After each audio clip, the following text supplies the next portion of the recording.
Good afternoon, and thank you for joining us for our weekly series of Alabama Works live webinars dealing with Alabama's workforce response during the COVID-19 pandemic. Past episodes are available on our website at AlabamaWorks.com. And now, Tim McCartney, Chairman of the Alabama Workforce Council. Good afternoon. Thank you for joining us again today. I believe this is our sixth webinar during this COVID crisis. And believe me, Nick Moore and I will be as happy as anyone to stop doing these. But while we've got good information to share, we want to share with you our partners and keeping our workforce alive and well during this crisis. We've got some special guests with us today. We have Doug Kaufman and Kelly Pate from Balch and Bingham, very well-known and reputable law firm in Birmingham. And we also have Secretary of State John Merrill with us today to talk to us about the election process later in the year. Of course, Nick will bring us up to date on the future of the workforce and workforce stabilization. But first, we'll have our two guests from Balch and Bingham. Kelly Pate is a partner in the labor and employment practice in Balch and Bingham's Montgomery office. Kelly has been an active and diverse civil litigator in Alabama federal and state courts. She has experience successfully representing clients in trial and through appeal. Her practice covers a wide variety of business and employment matters. She handles litigation and pre-dispute matters ranging anywhere from employment and business disputes to constitutional and administrative challenges. She regularly advises private businesses, government entities, and higher education institutions. Doug Kaufman is also a partner in the labor and employment practice in Balch and Bingham's Birmingham office. Doug has practiced for more than 20 years. He counsels large and small employers on employment law practices. He helps them stay up to date on the law, regulations, and best practices with respect to employment compliance. They're going to talk to us today about where businesses need to position themselves in getting back to work, and also about what the governor's order that was revealed this morning at 11, what that means to us. So I'll turn it over to you both, Kelly and Doug. Thank you for being with us today. So I think what we know now is that everyone has a plan for reopening. And you may hear from Doug and I several times today that that employers need to check in regularly to make sure that they are following the most up-to-date information, because we know that that varies from jurisdiction.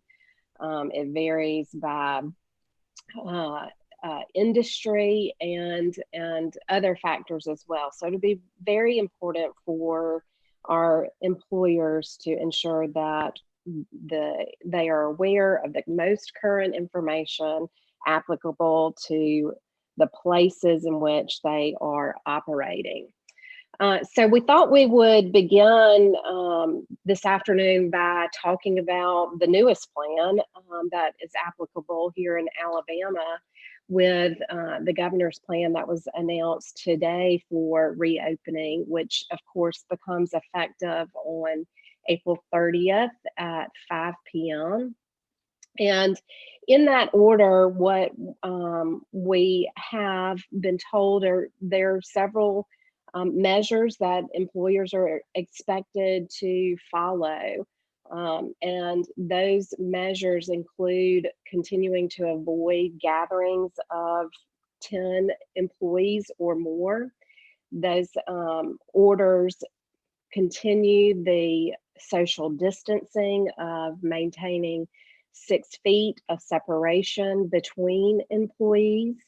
It, of course, includes continuing regular cleaning and disinfection processes that are necessary to maintain the health of the environment, encouraging the same sorts of hand washing that we have heard a lot about for a long time, and also making sure that you prevent employees who are who are sick from coming into contact with others. And part of that plan includes continuing to facilitate remote working arrangements and for employers to minimize employee travel.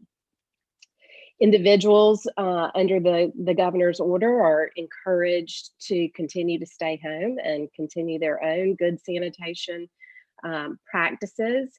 But we also know that under the order, retail stores may open subject to some occupancy rates of 50% and maintaining also social distancing and similar sanitation rules applicable there to the retail stores. We also know that there's some things that are remaining the same under the current order. There are still certain businesses and venues that remain closed under the order, at least through its effective date of May 15. Those include things like athletic facilities, close contact service providers, entertainment venues, all remain in with restrictions on those businesses. So that's a pretty brief summary of the order we got today. We'll talk a little bit more about some recommendations for what you can do as you now begin to reopen and recognize the provisions that we have now under this new order. And I'm going to flip it now over to Doug, who can talk to us about some special considerations for particular categories of employees when we reopen our businesses. Thanks, Kelly. I appreciate it. We also wanted to mention that the city of Birmingham has an ordinance that came out today about needing to wear facial coverings in all places that are public, which means everywhere other than in your car or at home. And if even you're in your car with somebody outside your family unit, then you're supposed to wear it at that time. So those of us in Birmingham are now trying to figure out where all those lines are where the city of Birmingham ends and begins to make sure that we don't run afoul of that. And employers in Birmingham are also realizing today that they're going to have to require their employees within the city of Birmingham to wear facial coverings. And we'll talk a little bit more about facial coverings later. If we could pull up the PowerPoint and go to the slide called categories of individuals, I'm going to talk a little bit through those. It'll be the next slide and one more slide there. There you go. So I want to go through these categories of individuals, and I'll be honest with you, this list doesn't come from CDC guidance or anywhere else, even though the first one listed here is obviously very much included in CDC guidelines, but they're just categories of individuals that we've been talking about with employers as they return back to the office. The first one I'll spend the most time on, which is individuals who are deemed higher risk for severe illness, which are also called in the guidance and in orders that you read, vulnerable employees. And those, as you know, if you look at the CDC guidance, you'll see reference to certain medical conditions such as asthma, severe obesity, chronic lung disease, diabetes. I won't list them all, but those who have those type of conditions fall into this category, along with people who are 65 years of age and older, and also those who have an immune perhaps deficiency because of certain medical conditions. Interesting enough, the CDC included smoking in that. So a lot of employers have questions about that. Does that mean somebody just started smoking or smoking for a day, or how many packs? And it really doesn't say. But anyway, we've gotten a lot of questions about what to do about these individuals. And if you look on the CDC website, you'll see a PDF. It almost looks like a poster about these individuals that says, stay at home if possible. And that's caused a lot of employers to figure out, trying to decide, do we tell these people to stay home? Do we allow them to come to work? And I don't think anybody knows what if possible means. Perhaps it just means if you don't have to work or you don't have to go somewhere to stay at home. But the main questions about the high risk individuals, as I'll call them, is should we tell them to stay home? Should we let them self-identify? And how do we go about that? So I think there are definitely some legal risk in deciding that anybody that is high risk cannot come to work. That probably runs afoul of the ADA, and that you're stereotyping, you're making decisions, you're being a little too paternalistic. So probably the best advice is to allow them to somehow raise their hand or self-identify as high risk and needing some type of accommodation or precaution. How employers approach this might depend on how much they need those individuals in the workplace. So if you have a workplace where we need all hands on deck, such an employer may decide that, you know what, we're just going to let people raise their hand, come to us and say, listen, I fall into a high risk category, I need an accommodation, and then they can vet those just like they would any type of accommodation request with respect to disabilities. Other employers may actually throw out some information to say, hey, if you fall into this category, let us know. We'll be open to talk about accommodations or precautions that might be taken in the workplace or perhaps in terms of leave or telecommuting. If they want to be a little bit friendlier, it can basically allow those individuals to stay home or do other things with. Another decision with these individuals is, so once somebody comes forward and identifies as being high risk, what do we need to get from them to make sure that they really are in this high risk category? Again, what you want to do all depends on how much you need them at work. So some employers who really need all hands on deck may decide, we're going to require them to provide medical documentation if they're in a high risk category because of a medical condition, just as we would for somebody who's requesting a reasonable accommodation under the ADA. Other employers may decide, look, if they tell us they're high risk, we're going to take their word for it, and then we're going to adjust for theirs. So a lot of questions to deal with that particular category.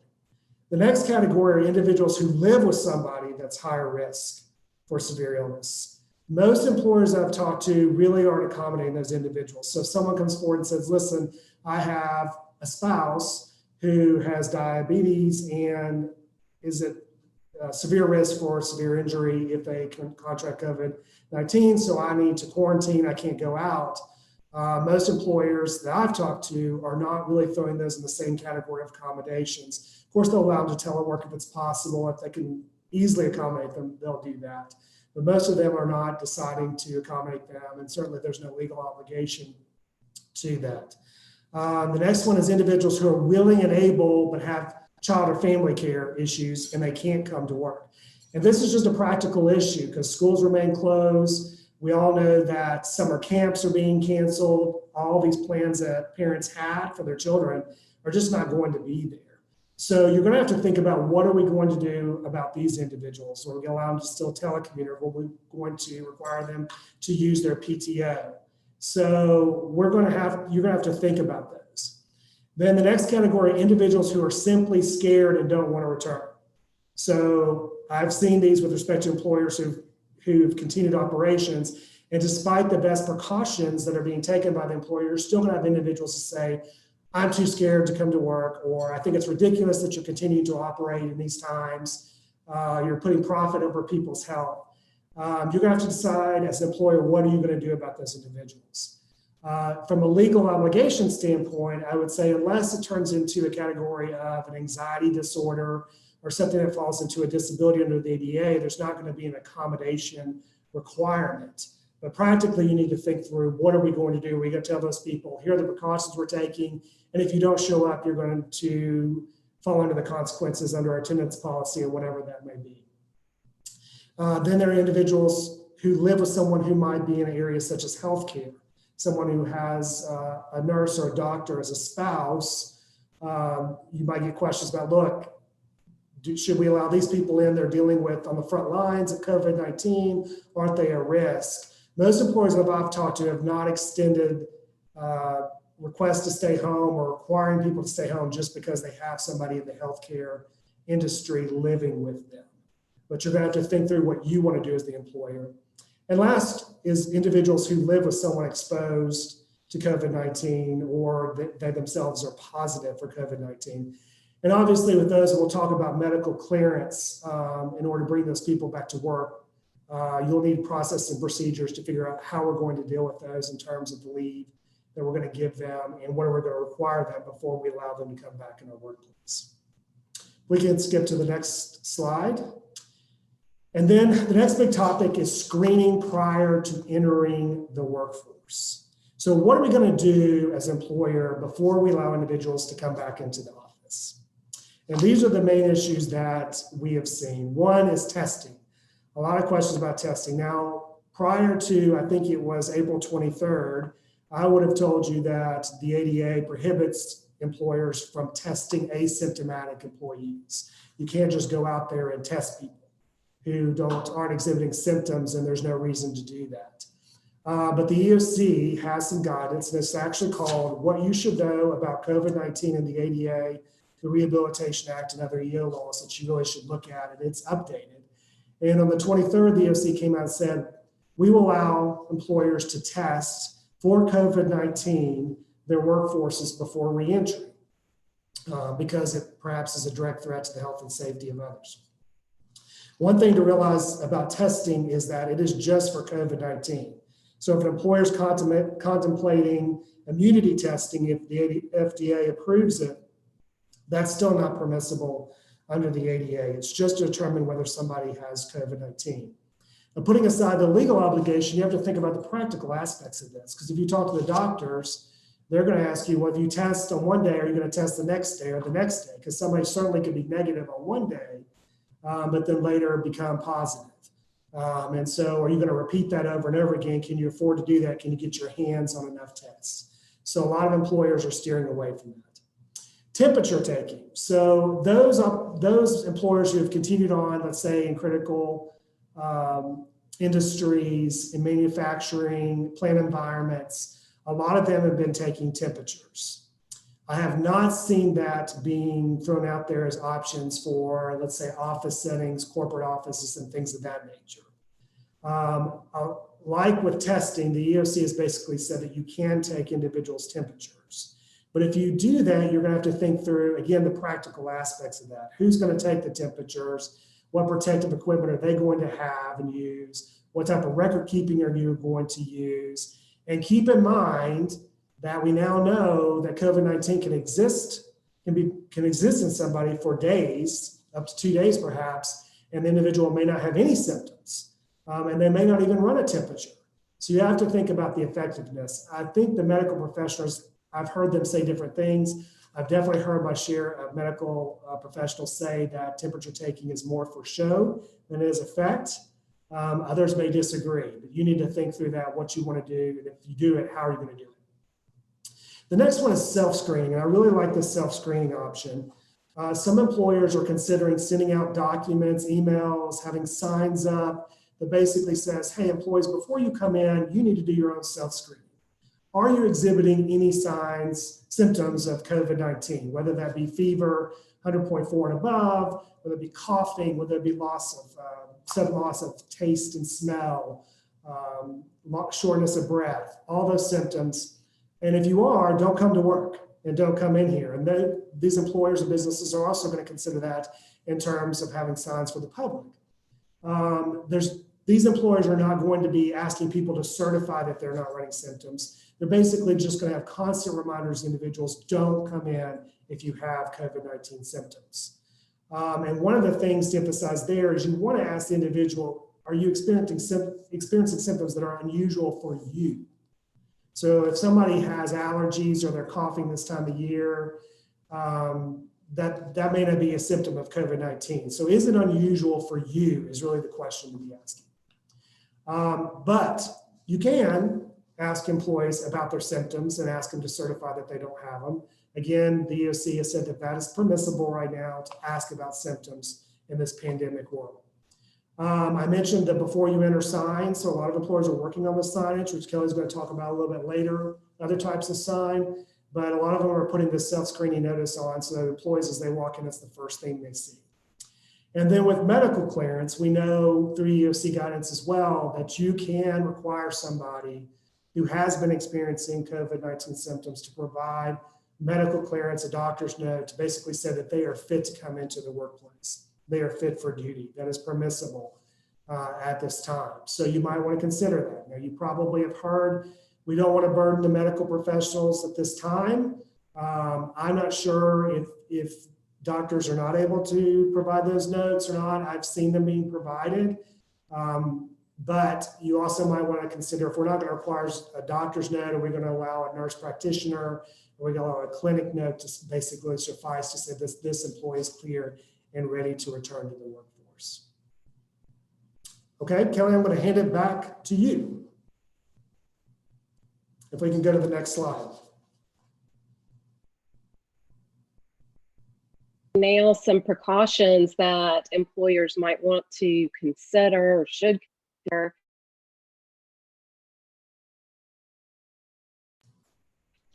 I think the thing to consider here is, as I mentioned in the beginning, is that, it's not a one size fits all list, and the things that we'll discuss here need to be evaluated based on your work environment, the layout of your facility or office space, and certainly any particular industry or jurisdictional standards that apply.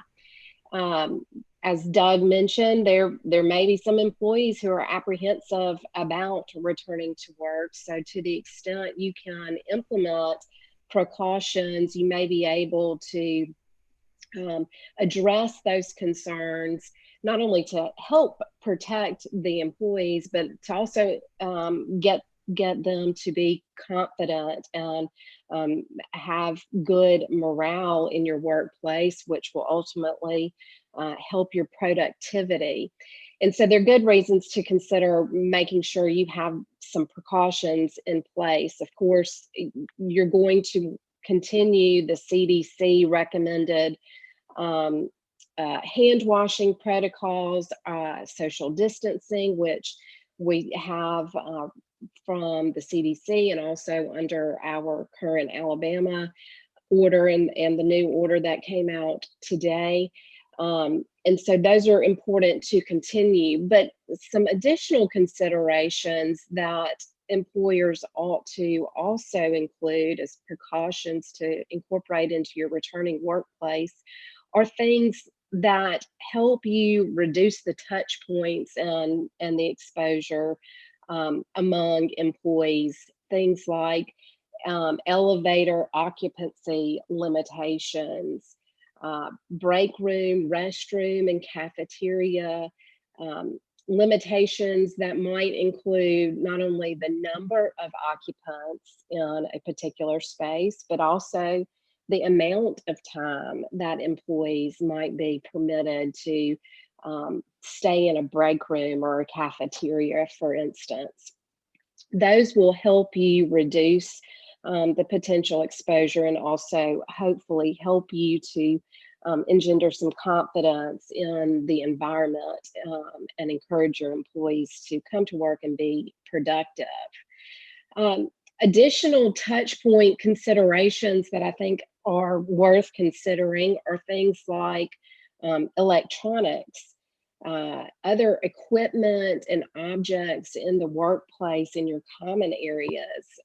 For example, simply changing out the trash cans so you have no touch trash cans, so you can reduce the touch points. Perhaps opening doors in particular areas where you would typically have them closed. You might consider keeping them open so that you don't have employees touching the handles frequently. Now, if you do that, you need to, of course, be sure that keeping the doors open does not put you out of compliance with building codes, fire safety codes, and similar other regulatory measures that you need to be sure you include. But to the extent that you can reduce the areas in which your employees come in contact, you'll be improving, I think, the safety of your environment. Doug mentioned that We have a brand new facial covering regulation in place in Birmingham now that was announced today. And I think that even in the absence of a legal mandate like we have now in Birmingham, some employers are considering voluntary facial coverings, allowing employees to come into the workplace with a facial covering or providing them anyway, even in the absence of a facial covering. Again, it's going to be very important that you know what the regulatory scheme and mandate might be in your particular jurisdiction, but where, for example, a jurisdiction requires the use of a facial covering in the workplace, like a city ordinance, and the employer is required under that city ordinance, for example, to provide them to employees, it's important to make it clear that you're providing that type of facial covering in order to comply with that local order, which in many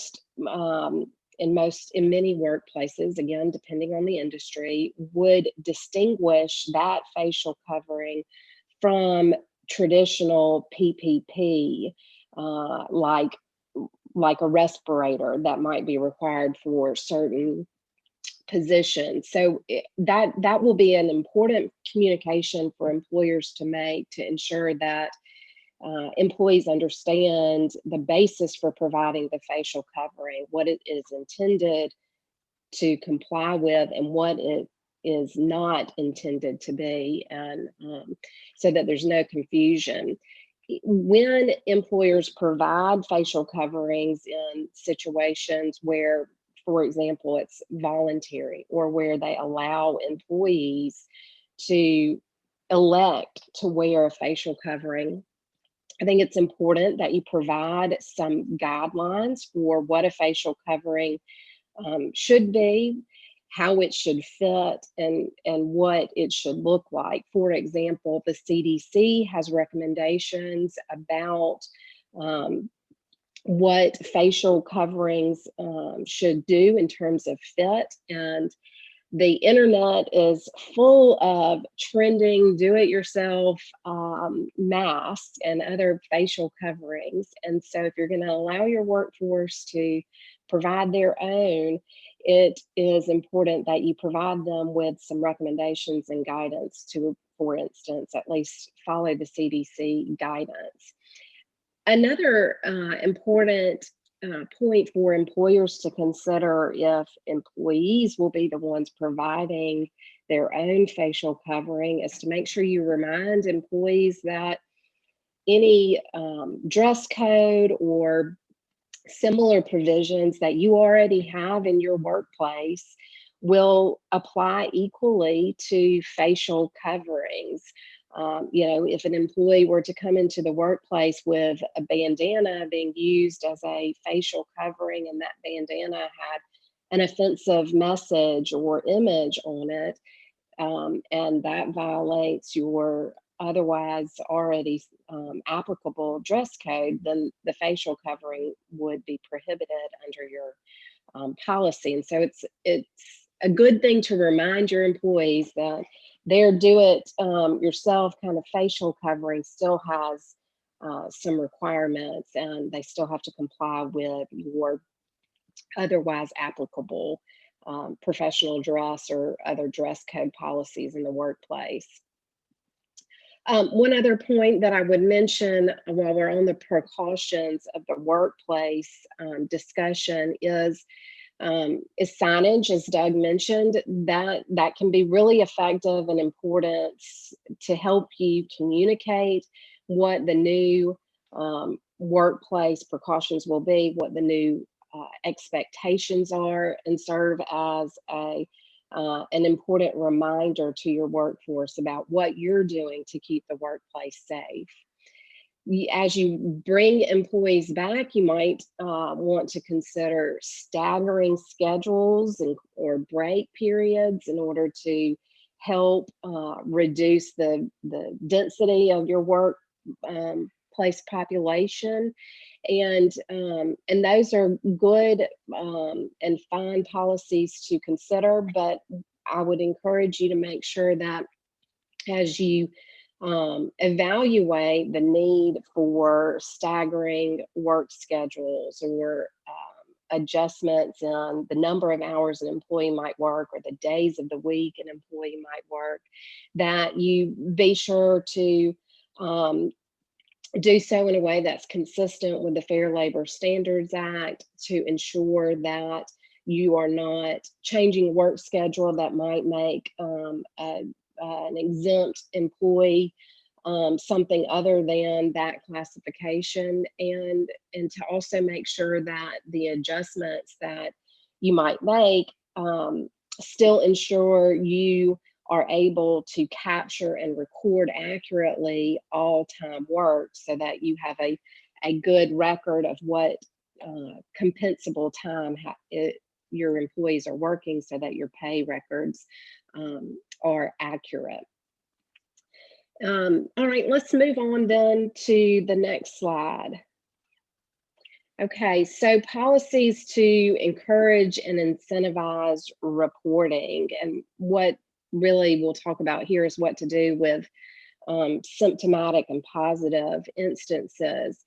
I think the reality is that employers are going to need help from their workforce to make all of this work well, to ensure that symptomatic employees don't come to or don't stay in the workplace. And one of the ways that you can consider getting your employees help in that regard is, for example, if you are an employer who is subject to the Families First Coronavirus Response Act and therefore required to provide the emergency paid sick leave that is applicable under that act, you, of course, are already posting a notice about that leave, but you might also consider taking some additional steps in communicating what that policy provides, what is available to an employee under that emergency paid sick leave, so that you can encourage employees to utilize it if or when they have that need. Making sure that employees are aware of that emergency paid sick leave might encourage an employee to report symptoms more proactively and to stay out of your workforce because they know that they are eligible for emergency paid sick leave, versus maybe being concerned that they might lose wages and sticking it out and coming to work even when they might be symptomatic. So that's one way you can encourage your workforce to help you identify symptoms and make sure that symptomatic employees are not in your workplace. But what do you do if you have a positive case in your workplace? Of course, one of the things that you will be required to do is to do contact tracing to determine the level of exposure that your workplace has suffered, so that you can take the appropriate steps to begin alerting employees and getting those employees who were exposed into isolation. The CDC tells us that we need to alert employees who have been in close contact with someone who has a positive COVID-19 test. And what that really means is that someone has been within the 6 foot barrier of the positive employee for a prolonged period of time. And those are the employees who we need to be able to identify and then take steps to alert those employees to their potential exposure so that they then can self-quarantine. And again, the CDC guidance for the amount of time of those exposed employees should be followed for their own self-quarantining and self-monitoring, so that you can ensure that you don't bring them back too quickly and bring them back when they are cleared to return to work and that exposure threat has expired. Right now, there are a lot of developing methodologies to assist employers with contact tracing beyond just following the CDC guidance to determine who employees have contact with, and trying to assess if they were within that close contact in that defined prolonged period of time. There are apps being developed. Of course, employers who have badge systems have some level of record in terms of employees moving about.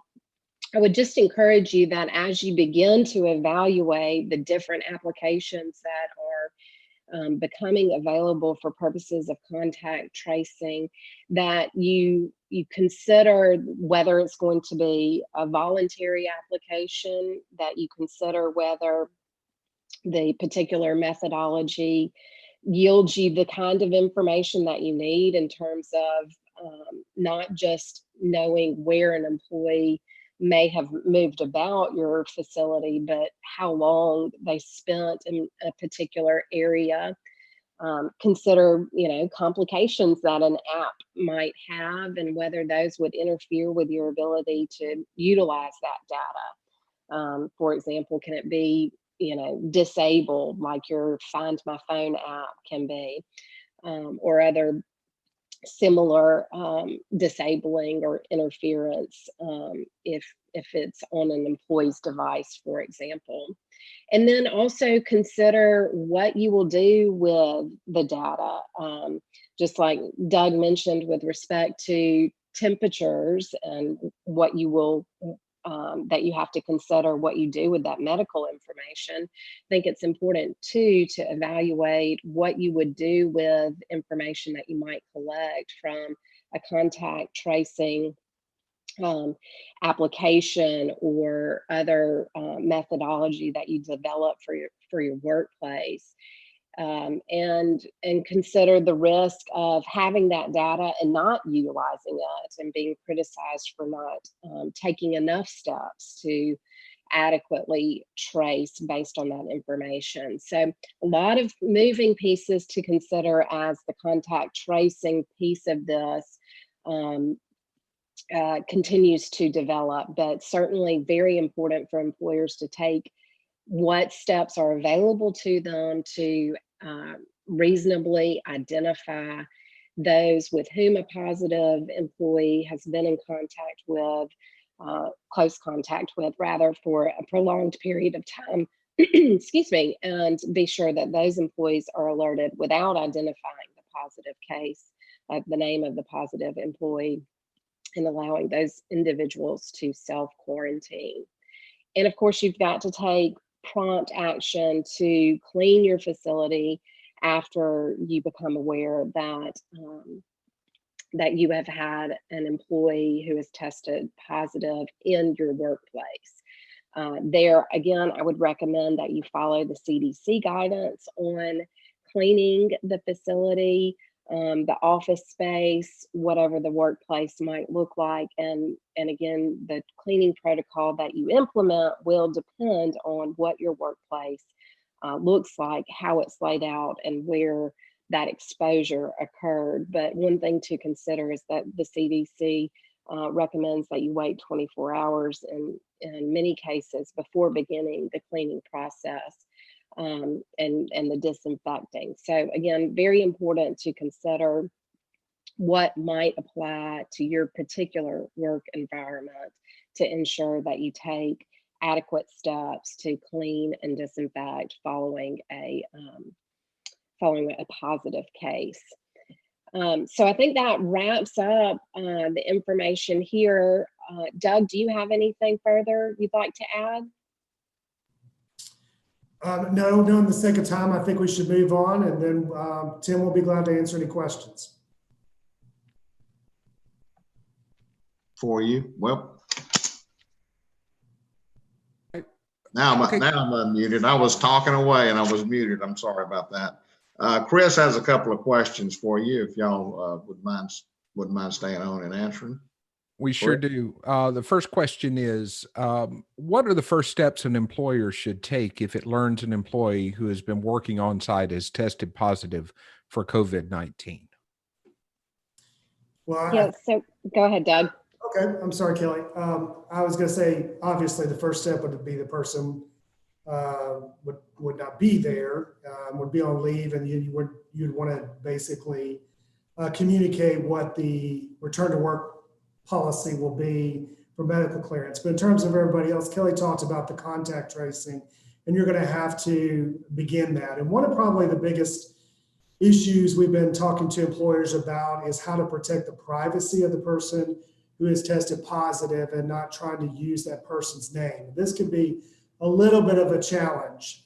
For example, if it were me, Doug, and I tested positive, how do we find out who Doug was around to basically send other people home?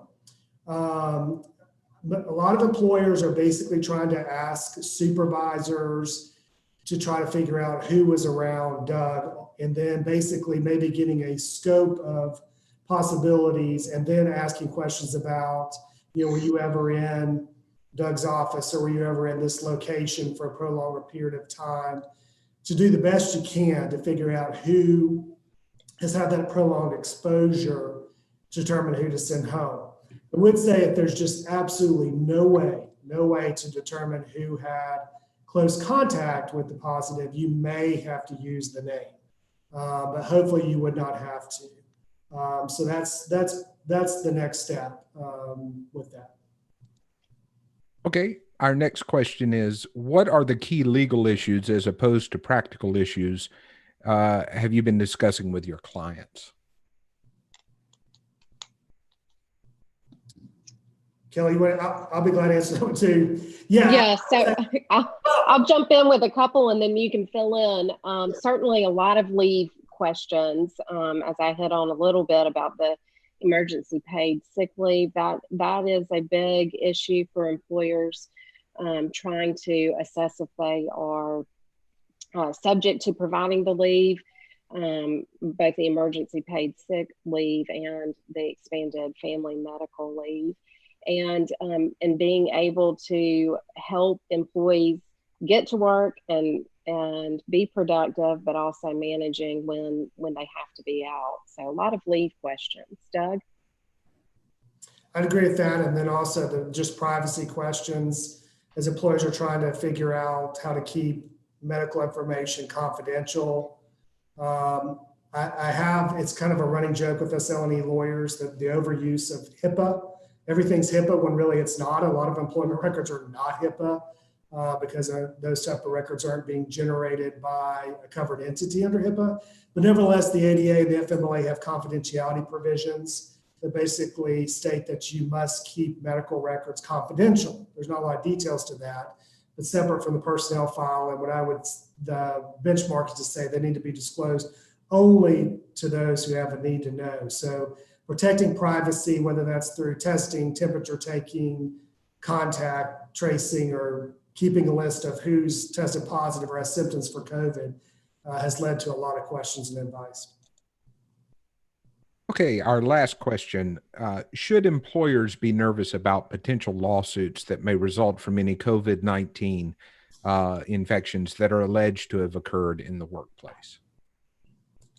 Well, we're always concerned about frivolous lawsuits and that nature. The one thing to remember in the workers' comp arena, so with your employees and somebody who might contact COVID-19, it's going to currently fall under the standards for an occupational disease.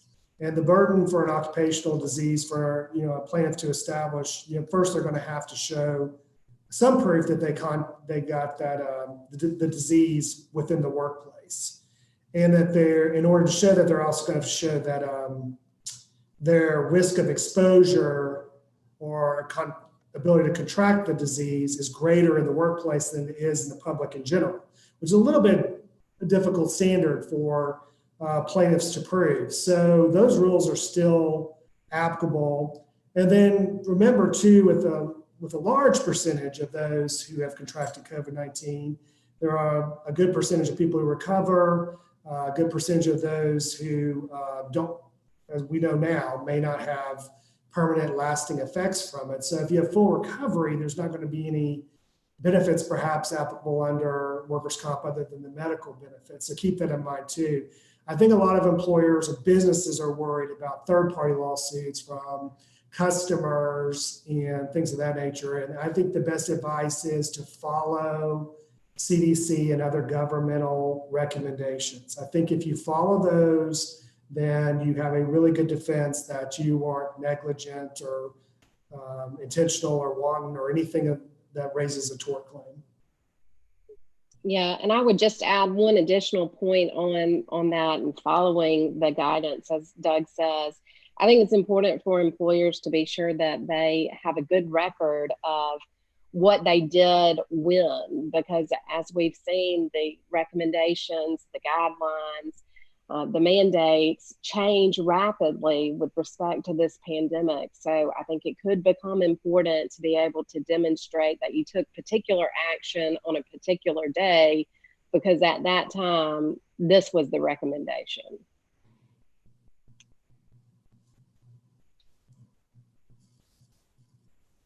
Okay, well, thank you very much, Doug and Kelly. We appreciate you being with us here today and sharing with us all this good information. Of course, we're sort of living in a fluid situation. Seems like every day we hear something new about the COVID-19, what causes it and what we need to do to prevent it. So we just need to all be diligent and continue to be apprised of the situation that's going along. And we may, depending on how long this thing lasts, we may need to have y'all come back and share with us some more information. But until then, we appreciate it and we appreciate you being with us. Our next guest today is Secretary of State John Merrill. Secretary Merrill was raised in Heflin, Alabama. He was born in Wedowee. He's a graduate of Cleveland County High School, so he's from over on my side of the state in East Alabama. He's a graduate of the University of Alabama, where he served as president of the SGA. In 2010, he was elected to the Alabama House of Representatives, representing District 62 around the Tuscaloosa County area. In 2014, he was elected to his first term as Secretary of State and was reelected to his current term in 2018. Secretary Merrill has been married to his wife, Cindy, for 35 years, and they have a son and a daughter, Brooks and Allie Grace. Secretary Merrill is joining us today to give us an update on the Alabama election process for this year. Secretary Merrill, the floor is yours. Thank you so much. I'm excited to be with y'all today and to talk to you just a little bit about some of the challenges that we're facing now as we prepare for the July 14th runoff. But first of all, I want to go back and visit how we actually got to where we are today. You know, in 2018, it became clear to us that we did not have a plan in place for an emergency situation as far as the state was concerned, where elections are in place. There's no individual in the code, no individual in the Constitution that is given the authority to delay, suspend, or postpone an election. There's no entity that is given that authority.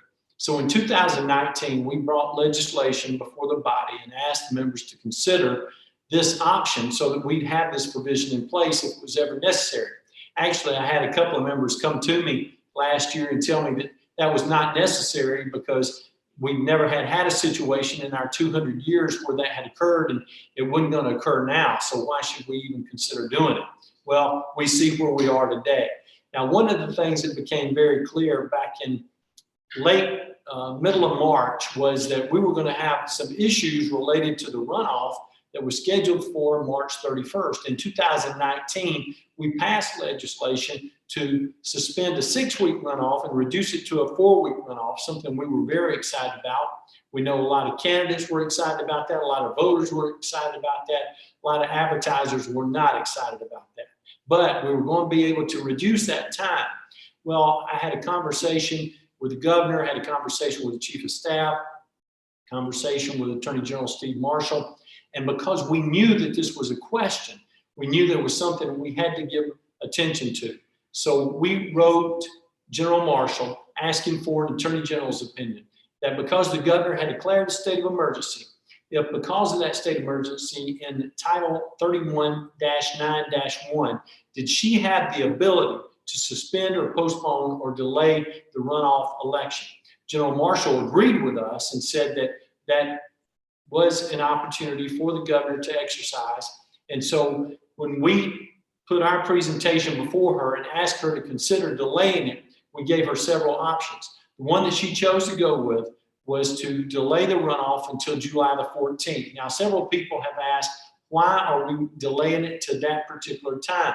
That's the last possible date that we can have the runoff and it not interfere with the November 3rd general election. All the certification, all the deadlines, everything that has to be adhered to can be done within that period of time. Now, there were already some voters who had asked for absentee ballots for the runoff scheduled for March 31st. Some absentee ballots had already been mailed when this decision had been made. And so one of the things that the code gives me the opportunity to do whenever we're in a declared state of emergency is to extend the period of time that the absentee ballot applications can be made and can be accepted and that the ballots can be voted and returned. Also, it gives me the ability to indicate, since we're an excuse absentee state, which excuse needs to be introduced in order for the voter to be in compliance with the law. So we invoked Title 17-11-3, and we had more than 100 days set aside. Now, as of today, we have 72 days that are still available for the voter to request an absentee ballot application that will be in effect until July the 9th. All absentee ballots must be returned no later than July 13th or postmarked by July the 13th so that they will be received for the election on July 14th by the absentee election manager. Now, the box that should be checked on the absentee application is the one that indicates that I feel as though I will be ill or I'm infirmed and I will be unable to vote in person on election day at one of the 1,980 polling sites that we have in the state. We want to encourage all of our 3,501,170 voters to cast their vote on July the 14th and then again on November the 3rd. We're excited about the election that's upcoming, but we want to make sure that people are comfortable being in a safe and secure environment in case they're not able to vote in person. Now, there may also be some questions about the recent stimulus money that we've received has been dedicated to the elections process. One of the things that we've done is we've set aside those resources to pay those people that are working the polls that day a little extra for working the election during this particular time. Also, we're using those resources to provide non-latex gloves, masks for all the people that will be working the polls, disinfectant wipes that will be used to wipe down the pens and to wipe down the instruments that will be used for the elections process, disinfectant spray that will be used in each and every polling site as well. And also to make sure that when the election is over, that we go back to each of the 1,980 polling sites and properly disinfect them and restore all of them to their pre-election condition. That way, we're doing our part to make sure that those people that make their polling places available to us know that we appreciate them and that we want them to be safe and secure and protected. Now, those resources that have been set aside are some $6.8 million that have come from the federal government. Our match is $2.4 million, giving a total of approximately $8.1 million that would be set aside for this purpose. Now, if we have any questions, I'd be delighted to entertain them. I want to make sure that y'all have that information and know that we want each and every one of our eligible U.S. citizens that are residents of Alabama to be registered to vote and to cast their ballot for the candidate of their choice on July the 14th and then again on November the 3rd. Any questions? I don't think we have any questions, Mr. Secretary. We certainly appreciate you being with us here today and giving us that information. As we all know, the election process is critical to our form of government, and we want everyone to participate. And I think you're doing a good job of getting the information out there to the public. So thank you again for being with us. Our final participant today is someone who's here every week, and that's Nick Moore, from the Governor's Office of Education and Workforce Transformation. And I'm going to be able to say that without stumbling over the word, but as we call him, the GOAT. And Nick is going to talk a little bit about the future of work and the workforce stabilization in Alabama. So Nick, you have the floor. Thank you, Chairman McCartney. Before I get started, Secretary Merrill actually was, during our transition, was trying to make a statement there, so I want to let Secretary. No, I just wanted to make sure that all of the people participating know and can share with their friends. You can get an absentee ballot application at alabamavotes.gov or contact your local circuit clerk and they'll mail one to your home. Thank you, Nick. Yes, sir. Okay, great. Chairman McCartney, I want to just make a very quick plug this week for some further information we're going to get out to all of our listeners and the people of Alabama over the next week. As you know, you and Chairman Clark of the State Workforce Investment Board and the rest of the team have been working very diligently trying to figure out what resources in regard to workforce innovation opportunity funds, the $1.9 million disaster workforce grant that Governor Ivey applied for and received from the U.S. Department of Labor last week. How can these funds be braided together to provide a pandemic workforce response program, an incumbent worker training program, and also a program to assist our dislocated workers? You know, it is very startling that just in the past 5 weeks, 26 million Americans have been unemployed or furloughed or laid off. That's more jobs that have been lost in the last 5 weeks that have been created between November 2009 to February of 2020. So basically all of the time since the recovery from the last recession.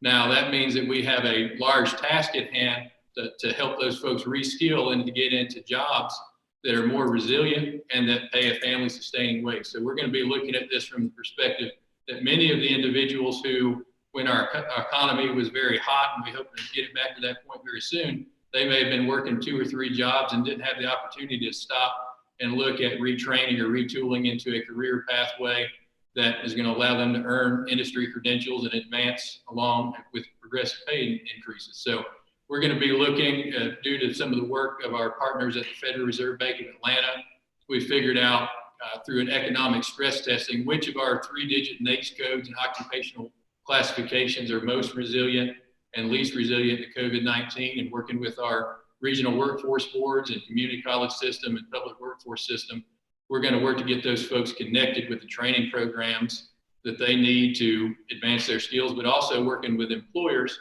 to be able to keep folks on the payroll rather than having to lay them off. So, you know, a lot of strong work has been done by Secretary Washington in regard to the unemployment system.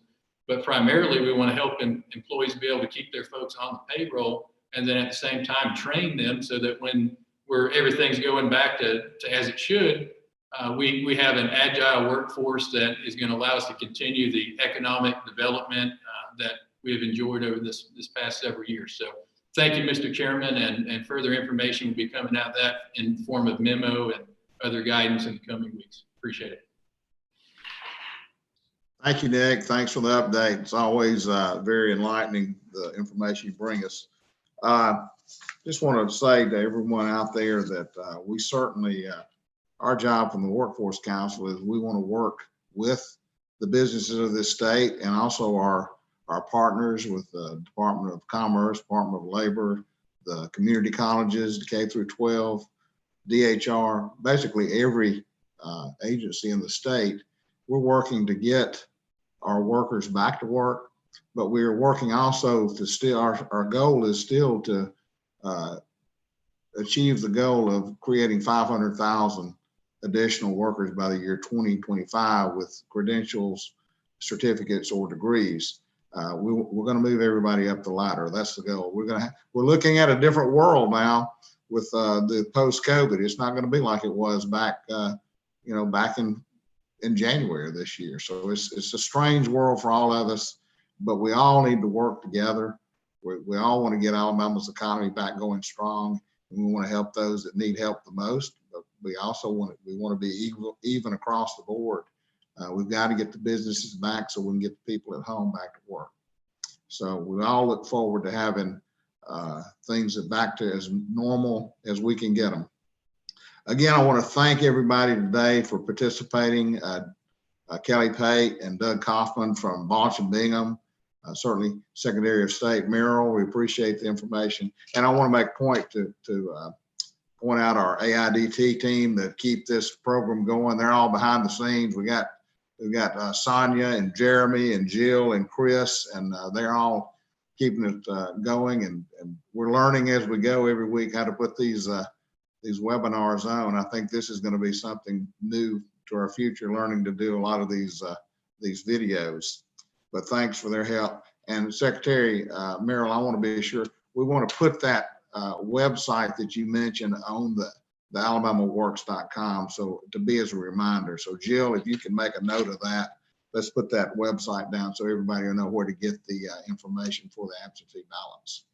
So without any other information for today, we appreciate you being with us and look forward to seeing you next week.